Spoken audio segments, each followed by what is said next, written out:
We're back headed north on the King's Highway. Our destination is Al-Karak. To be more specific, Kerak Castle, a large medieval fortress. First, a little history. The First Crusade began in 1096. Its stated purpose was to wrestle control of the Holy Lands from the Muslims. By 1099, the Crusaders captured Jerusalem and founded the Kingdom of Jerusalem, along with 3 other Crusader states. In 1140, construction began on Kerak Castle to control and tax the caravans on the busy trade route. In 1171, Saladin displaced the Fatimids in Egypt and established the Ayyubid Sultanate. In 1183 and 84, Saladin besieged Kerak Castle, but Crusader reinforcements arrived in time to save the fortress. 1187, Saladin captures Jerusalem. The next year, Saladin's nephew besieged Kerak Castle, which surrendered after 4 months because there were no reinforcements. Under the Ayyubid dynasty, Kerak served as the administrative center for Transjordan. Kerak Castle is a spur castle, meaning it is sited so that it's protected on 3 sides by steep hillsides. Here the sides are also protected with glacis, an artificial slope with smooth masonry surfaces. Also, by siting the castle on a hilltop, any adversary can be seen miles away. Looking to the west, on a clear day, you can see the Dead Sea almost 12 miles away. Looking northeast, there's a deep wadi that would make deploying siege engines very difficult. Similarly, looking southwest, there are more wadis and a steep drop-off. Entrance to the castle is on the vulnerable north side. Arrow slits are the only opening on the north wall, except for 2 small doors at each end. In front of the wall is a moat. We enter the castle through the northwest door, which faces perpendicular to the wall and is accessed by a bridge over the moat. This is the gatehouse from the inside. You can see light through the arrow slits. Underneath the upper court is a labyrinth of passages for storage, living, and working. We access the passages through a stairway in the northeast tower. These passageways are amazing. I can only guess how thick these walls must be. We descend to another level. This is the kitchen of the castle. Ahead is the fireplace for cooking. Millstones for grinding grain.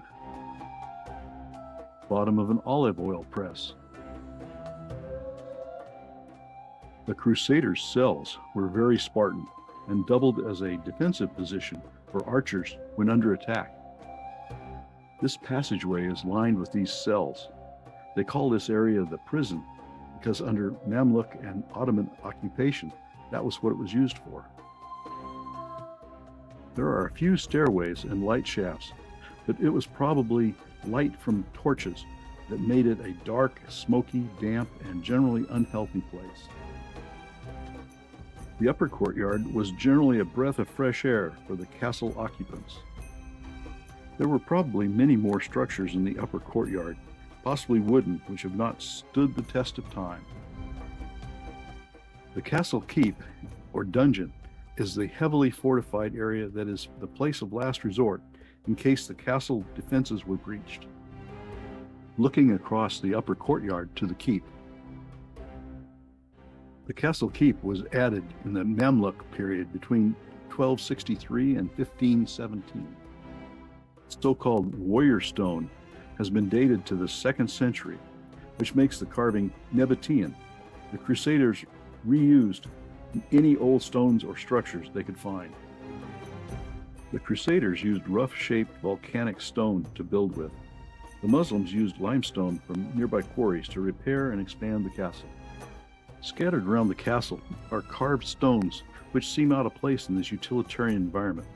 They're probably examples of reused stones that turned up during excavations. The lower court is on the west flank of the castle. It's not clear exactly what the lower courtyard was used for.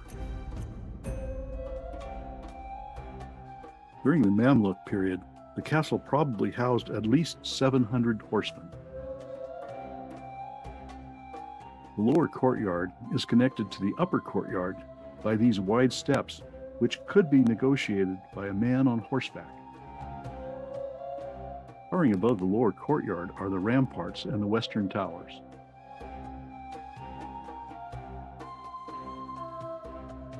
We leave the castle, we notice this old cannon.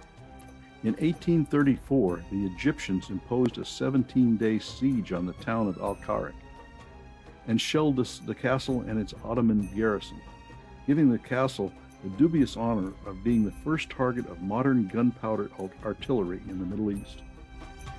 In another recognition, this statue of Saladin, who laid siege to this castle twice, stands ironically near the north wall of the castle. Now for something very different.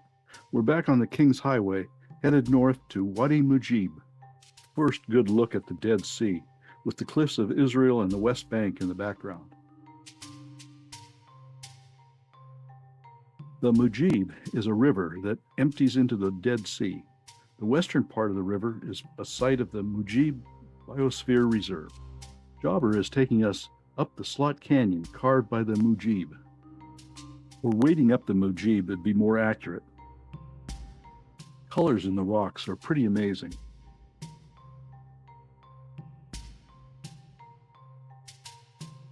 Water is getting deeper. We should have guessed we would be getting wet when Jobber told us that life jackets were mandatory. Note to self, that's a leech. We need to make sure we don't bring any hitchhikers back. Colors and the patterns in the rocks are spectacular.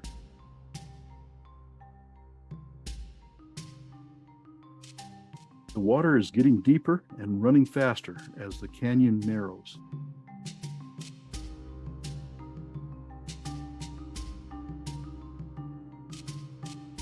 This is the first of 5 cataracts. We decide to turn back here, since getting around these rocks involves ropes attached to the canyon wall. The Mujib Reserve was established in 1987.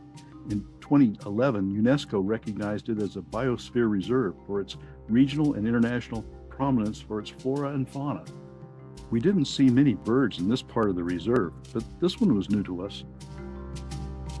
Slightly wet and somewhat worn, we check into our hotel, the Kapinski Ishtar Dead Sea.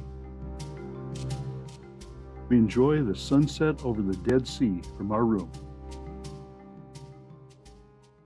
In the morning, we admire the view across to Israel and are ready for our next adventure. Back on the King's Highway, we're on the way to Madaba, with a stop at nearby Mount Nebo. Mount Nebo is where Moses was granted a glimpse of the Promised Land before his death. This is what the view looks like today. The Jordan River Valley. On a clear day, you can see Jerusalem. Mount Nebo has been a pilgrimage site since the 4th century. This sculpture commemorates the pilgrimage here of Pope John Paul II in 2000. 1933, the ruins of a Byzantine church and monastery with exquisite mosaics was discovered here. It had been forgotten since the 10th century. In 1963, efforts began to conserve the mosaics and a new basilica was built over the ancient structure. The current building opened in 2017. The new church is intended to be a functioning part of the monastery, to conserve the mosaics, and to allow tourists to view them. Jewel of the collection is the Diaconicon baptistry mosaic with its depictions of hunting and exotic animals. Most of the mosaics date to the 6th century. The intent here is to maintain the remnants of the 6th century basilica with the mosaics in place if possible. The panel with the braided cross is one of the oldest mosaics. It's been dated to the late 4th to the early 5th century. It wasn't possible to leave them in place. They have been conserved, mounted, and displayed on the wall. The intricate designs are mesmerizing.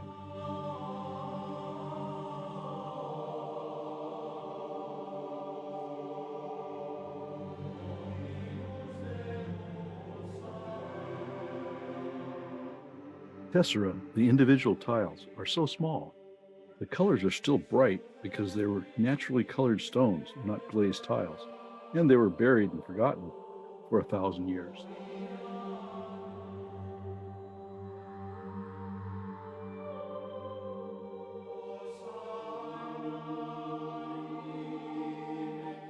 Brazen serpent monument stands on the terrace of Mount Nebo.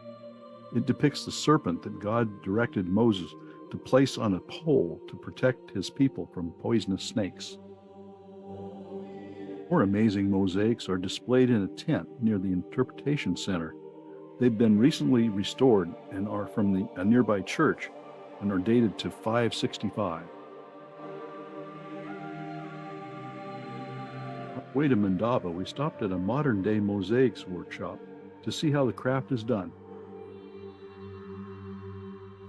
In Madaba, we visit the Greek Orthodox Church of St. George to see a most amazing mosaic. It's a 6th century map centered on the Dead Sea and stretching from the Nile River Delta to the Mediterranean.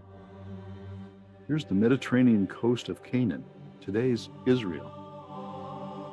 There are fish swimming in the Jordan River and a gazelle. This is the Nile River Delta. The largest and most detailed element is Jerusalem at the center of the map. The mosaic clearly shows the significant structures in the old city. This is Palestine and Gaza on the left, and the Red Sea on the right. The church is currently undergoing some restoration. Just another amazing place on a trip filled with amazing places.